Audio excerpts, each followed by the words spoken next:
be very helpful. My name's John Beresford McNeill, and I live at number 14 Hopley House, Bayham Road, London, W13 0TU.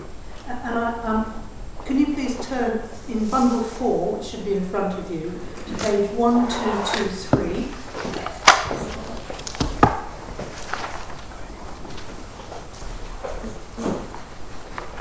Yes, thank you. Is that your submission? That is my written submission. And is it true, to the best of your knowledge and understanding, do you wish it to stand as your evidence of admission? Yes, it is, and I wish it to stand. Now, I want to ask you first very briefly about the consultation process. Very simply, in your view, was it a fair process? In my view, it was not a fair process. Can you explain why not? Yes, I can. When the process first started, I went to a public meeting at Ealing Town Hall in, I think it was 2011, and I was assured by one of the senior representatives of NHS North West London, as he what then was, that this was to be a proper consultation and that no decisions would be taken without the consultation and consent of the local people. Could you pause there for a moment? Entirely my fault. I forgot to ask you. It's okay.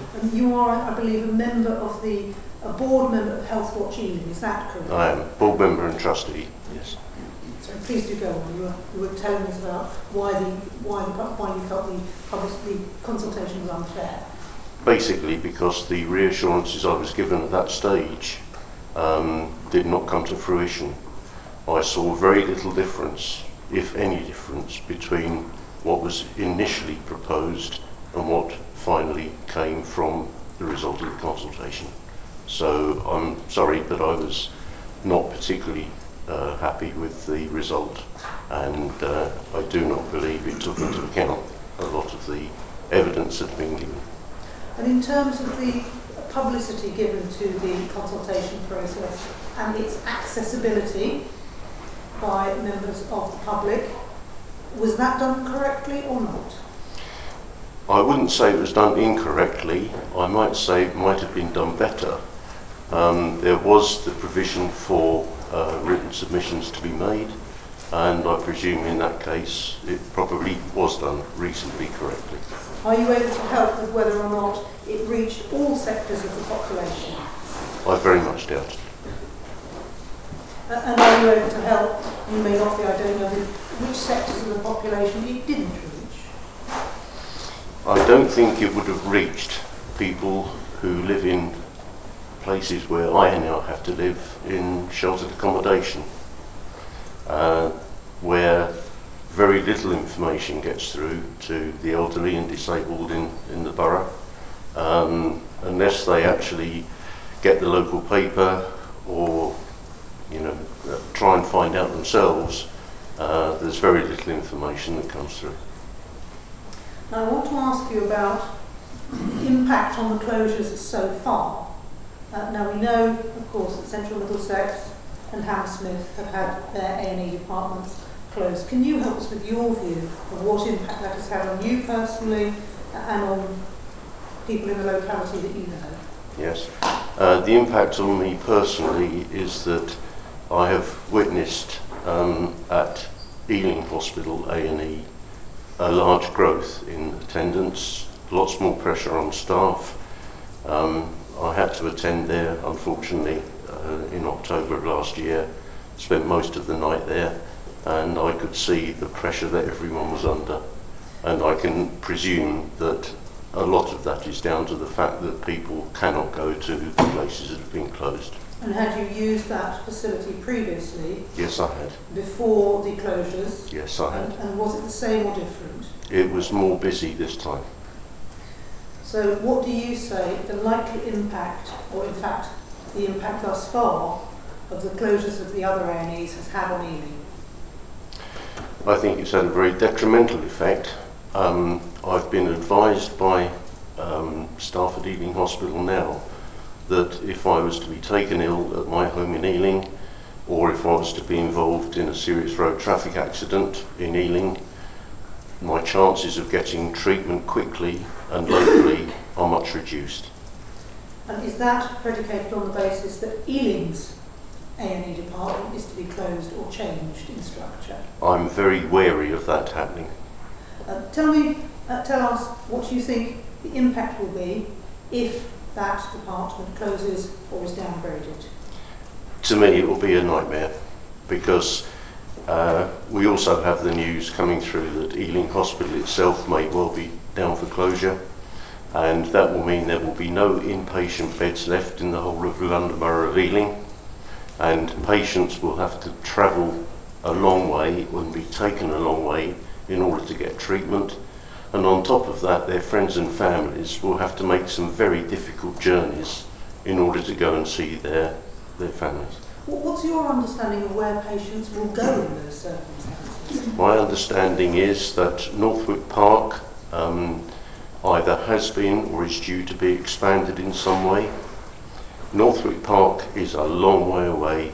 It could take up to an hour in a rush hour to get there from where I live. I've also been told that there might be other expansions. That I think Hillingdon was mentioned. Again, that's a long way away. Now, you raised concerns about fragmentation of services. Yes. And about the possibility of records not being properly shared between different treating clinicians. Is that something from your own personal knowledge? It is from my own very recent personal experience, only in the last couple of weeks, actually. Is that something you'd be prepared to share with the Commission? Yes, of course. Please do. I was referred by the consultant neurologist at Ealing Hospital for tests and a second opinion at Charing Cross Hospital. I attended to see the consultant at Charing Cross, who then made the appointment for me to attend again for some tests to be carried out, and I spent most of the day there. When I had my follow-up consultation at Ealing, the practitioner, the consultant at Ealing, had no access at all to the results of those tests that were carried out at Charing Cross. And that was over a period of about a month. Now, you may or may not be able to help with this. To your knowledge, is that something that you just know about in terms of yourself, or are you aware of this happening to other people? I've not discussed it with other people. Now, you have a particular interest, you say, in transport. Yes, I do. Can you help us with your view of the transport advisory groups that have been set up? Do you know what their role is and whether or not they're effective? I've heard little or very little or nothing about them. I really don't know much about them at all. So on the ground, in terms of transport between hospitals, are you able to help with what actually happens now? Perhaps if we take it in two stages. In terms of a non-emergency situation that requires some form of hospital transport, what is it that you say happens? Well, that is my experience, is non-emergency. Although I've had emergency transport in the past, my main concern is on non-emergency transport. I have to attend, at the moment, 3 different locations: Ealing, Charing Cross and Claytons in Ealing, and I use patient transport, non-emergency, for all the appointments that I have. And at the moment, I'm roughly running at about 1 every week to 10 days at any of those. And is patient transport provided when it's needed? It is provided. My concern is the style of transport, the qualification of the staff who run the transport, and the timing of the transport. Those are my 3 key areas where it goes wrong. Perhaps we take them each in turn. Sure. Start with the first one and tell us what your concerns are about that. My concern for the vehicles provided, if it's albeit manned by private sector people, if it's a NHS branded patient transport purpose-built vehicle, then that seems to be okay. But on many occasions, my hospital transport is passed out to a local minicab firm, which for me, being partially disabled, is very difficult when their main priority, their driver's priority, is to get the job done and be back on the road as quickly as possible. So patients can run thin with the driver if I have difficulties. They're not kitted out like a proper passenger ambulance. The drivers are not trained how they would deal with anything urgent or emergency in transit.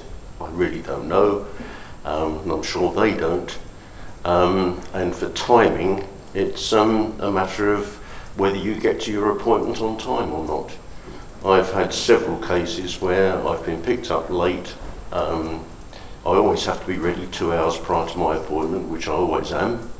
I'm always ready in time. But if I'm not picked up until about the time of my appointment, I can be half an hour, 3/4 of an hour late getting to the hospital and to the clinic. There was one occasion where I arrived after the clinic had closed, so I couldn't be seen that day and had to be sent home again.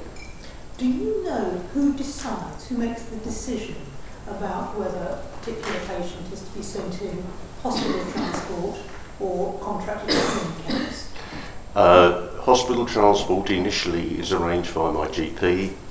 If I have to attend a new clinic for the first time, that has to be organised via the GP, and the GP contacts the hospital transport people and it's fixed up from there.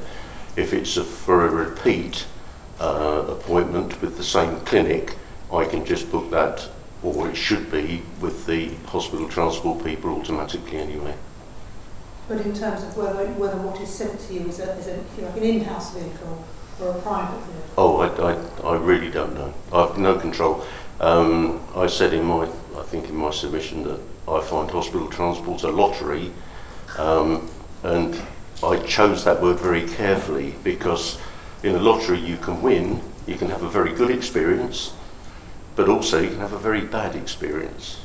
And just thinking about the way things have evolved over time, are you able to say whether the transportation system is the same as it used to be, better, worse? How are things? What direction are things moving? It's getting worse. Most of the hospital transport, in fact almost all hospital transport now, I believe, even if the vehicles carry the NHS logo, are run by private companies. And on that basis, I'm afraid it seems that finance comes before patient care. And are you concerned, do you have concerns about risk involved? I have concerns about risk involved when there are non-trained drivers in minicabs. If I can give you one example, when there was a severe risk, quite recently, yes, and this was, I'd been to Charing Cross for an appointment.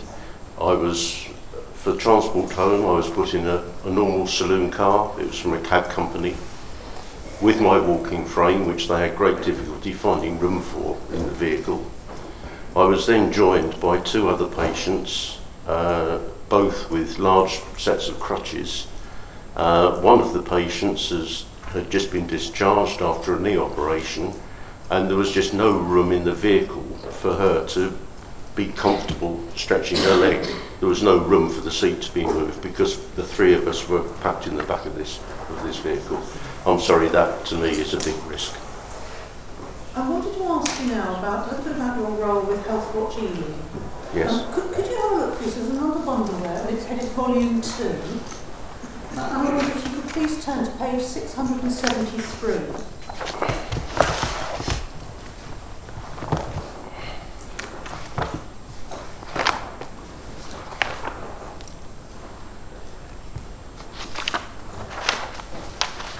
Yes, okay. Now that is, my understanding of that document from 675, that is a submission from Health Watch Ealing. You just turn over to 675, you'll see it's signed by somebody called Carmel Carr. Yes, I know Carmel, yes. Yes. What I wanted to ask you now is, what's your role, first of all, as a board member on that body? It's a double role. Firstly as a board member and secondly as a trustee. As a board member, it is to receive reports, discuss the operation of Health Watch Ealing, make decisions at board meetings, which happen every couple of months, about policy, staffing, those sorts of issues. And on the trustees' side is to keep an eye to make sure that the operation is actually running according to the right rules for that sort of organisation. It is a statutory body. Can I ask you, is this a document that you've seen before? I've not seen this before, no. I wonder if it might be possible for you to, well, we can go through it together. Sure. But is this a document, as it is the submission to this commission from a body on which you are a board member, signed by the chair? Yes. Is it a document that you would have expected to have seen before? Yes, I would have expected to have seen it. Does it give you any concern, and we'll come to the contents later, that it's been submitted without your knowledge as a board member? Yes, I am concerned about that. There is a board meeting next week and I will be raising that issue at the board meeting, that I was not given foresight of this document. Can we perhaps turn to the contents then? We'll take it, because obviously if you haven't seen it before, we need to sort of take it fairly slowly.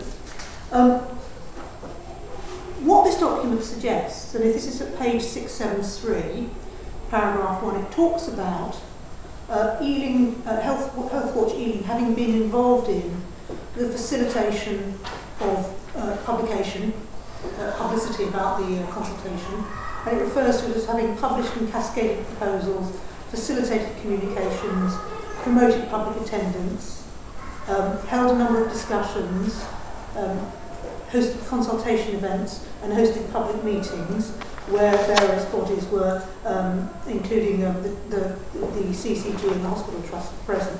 Does that chime with your understanding and knowledge of what has gone on? Not particularly, not in that detail. I was aware that there's been a reference to the Commission in documentation, but I've not been aware of anything more than that. And perhaps if we can turn over the page to 674, and what it says, you'll see paragraph 3 on the side, and it says A&E closures. And what it says there is that although only a small number of Ealing residents are directly affected by this change, can I invite you to comment on that? Is that a view you share? No, it's not a view I share. If I had seen that before it was submitted, I would have challenged it. And what do you say in terms of the true number, or the true percentage, if you like, of Ealing residents who are directly affected by these changes? I would suggest it will be more than 50%. If we're looking at A&E closures and hospital closures that are planned, the effect will be on the majority of patients in Ealing and their families and friends. Now, the document, just in the sentence below, goes on to say this: although only a small number of Ealing residents are directly affected by this change, we monitored the implementation through our involvement in the TAG, and that is the Travel Advisory Group. You said earlier that you had had no information from the Travel Advisory Group. Correct. Can you help us with that submission and how that comes to be then, if you as a board member haven't had involvement? Where does that come from, do you think? I can only presume it's come from the paid staff of Health Watch Ealing. I've not seen this as a board member before today. And that does that not accord then with your understanding of what's been going on between Health Watch Ealing and the Travel Advisory Groups? I have no knowledge of what's been going on with travel advisory groups. Is that no knowledge, or are you able to say whether that's incorrect or not? I don't know what involvement staff at Health Watch Ealing might or might not have had.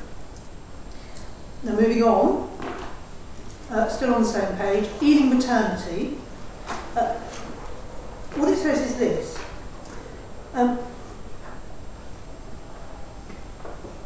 We have been involved in the members of Health Watch Ealing have been much more involved in the development of these plans and have been successful in adding additional engagement and research undertaken during the early phases of this project. This work led to a remodelling of the numbers of women who would go where. We have been involved in the communications work stream and have been successful in having copy amended to make it clearer and more accessible. We have championed in more depth engagement with local women and have been part of the SAF internal assurance group, which has visited all maternity units. Are you able to help with what that actually means? I'm afraid I'm not again, and if I had seen this before today, I may well have commented on it to Health Watch Ealing. I know there have been discussions with mothers in Ealing about the proposals. That's what Health Watch is there for, and that's what the staff do. I, as a board member, have not been particularly involved or advised in terms of the Ealing maternity arrangements, just only been kept aware that it was happening. Are you able to say what the view of Ealing Health Watch is? And you may not, it may simply not be your room, I don't know. Are you able to help with whether or not they do support the closure of the maternity unit? I think I would rather leave that to Health Watch Ealing to speak for themselves.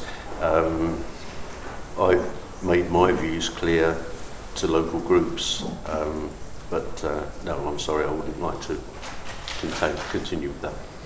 And finally, just to clarify,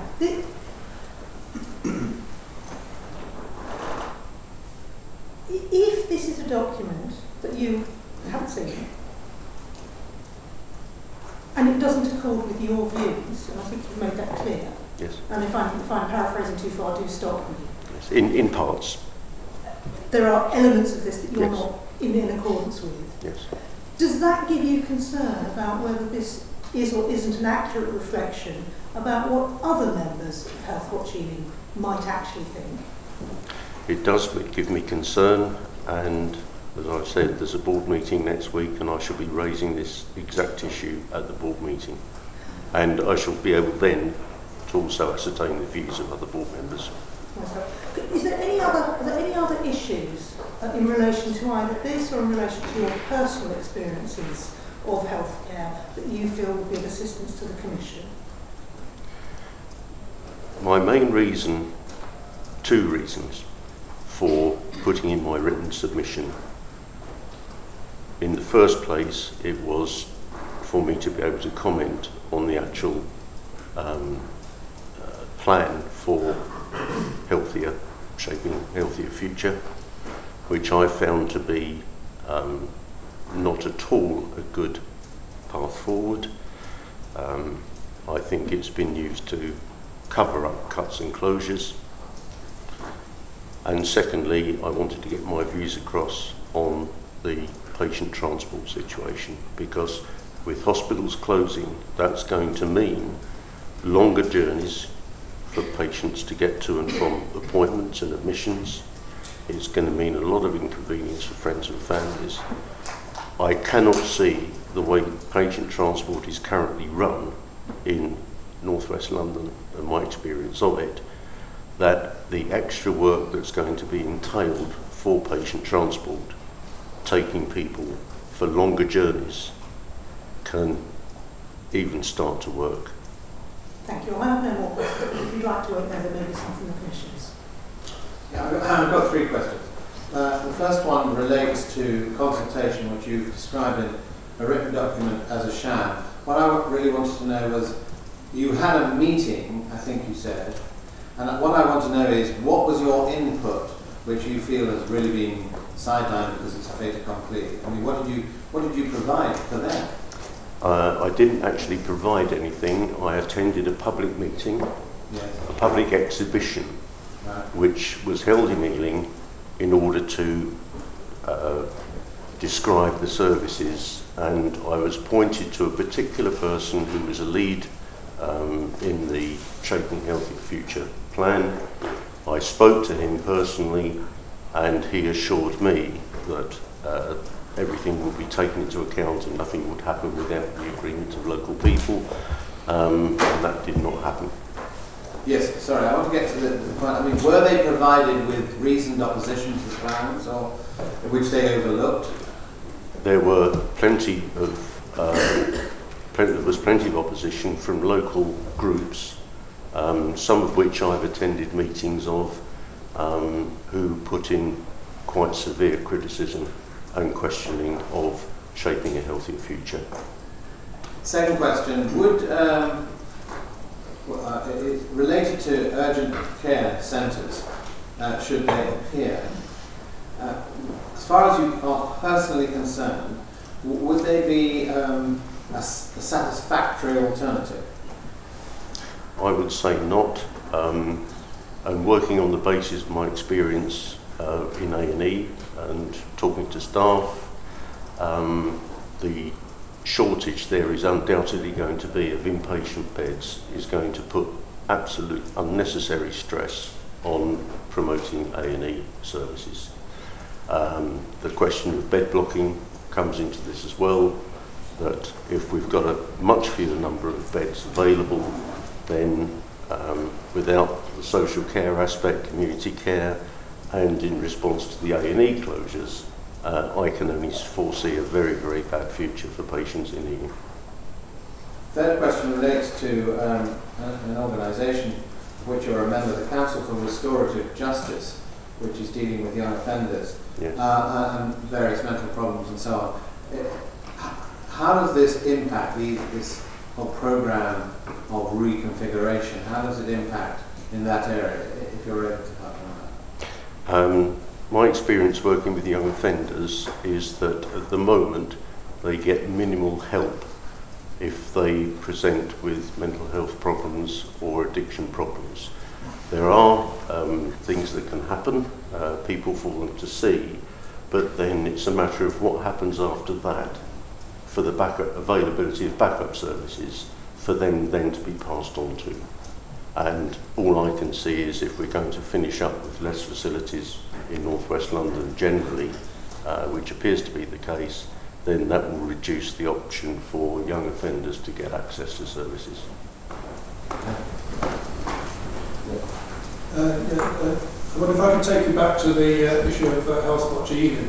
Yes. I mean, this is the latest incarnation of what in many years gone by used to be community health councils. Right. Community health councils varied in their quality of what they did, but I mean, to what extent, I suppose I'm going to ask you, to what extent is this actually a replication of that? Because I know in the final paragraph of this letter, it says, we believe that out-of-hospital plans are developing well in Ealing. Now that doesn't correspond with what we've heard in other areas in terms of the implementation of the SAF proposals. And it does raise the question of whether they regard themselves as a voice of patients or an information voice for those promoting these changes. And it does look from this letter as if it's the second that's the case. And so do you feel, from your point of view, it's an effective body representing consumers in Ealing, which is what I thought it was supposed to do? It was about a year to 18 months ago, I was sent an application form to become a board member of Health Watch Ealing. And I thought this would be a good idea, a good way to get patients' views heard, so on and so forth. When I joined, and I realised that basically it was just a communication channel and not a lot more, I asked about, well, do we actually campaign on local issues? Do we get involved? And I was told, no, statutorily we're not allowed to campaign. And so my experience of Health Watch has not particularly been good, and I'm currently considering my position with Health Watch. Thank you. From that I gather there's not much watch in the Health Watch. I think there is watch in terms of receiving communications from patients who want to raise issues that can then be communicated onwards. But when it comes to being active as an organisation, that's where it doesn't seem to be doing a great deal. Can I ask? An already a recurring theme is how much the out of hospital services are going to prevent admissions, because that's one of the bases in which SHF and HF hope to facilitate the reduction of in beds. Now you are, unfortunately, I can see you're called a service user. We used to call them patients. You can call me what you like. Have you been aware yet of personally, for example, through friends, of coming into contact with any of the new developments in out-of-hospital services? I have had contacts with friends who have had contacts with maybe family members who feel that they are not getting now a good enough service when it comes to A&E responses. For example, then, can I push this a little bit further? Yes.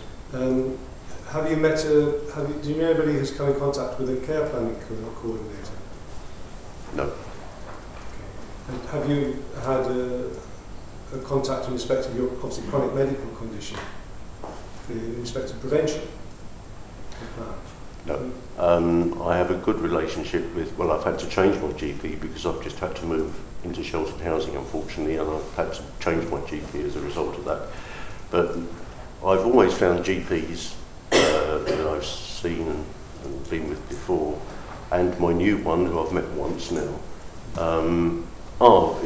are very supportive and want to do everything they can for me. So if there was a crisis, I'm sure they would do their best to help me. It's just at the moment I do have several conditions which require me to make lots of hospital visits. But you've not yourself come or heard of anybody coming into making use of one of the new projects in which those who are chronically ill are assessed in order to prevent admission? No, I haven't. No. Thank you. So thank you very much for your presentation. Thank you.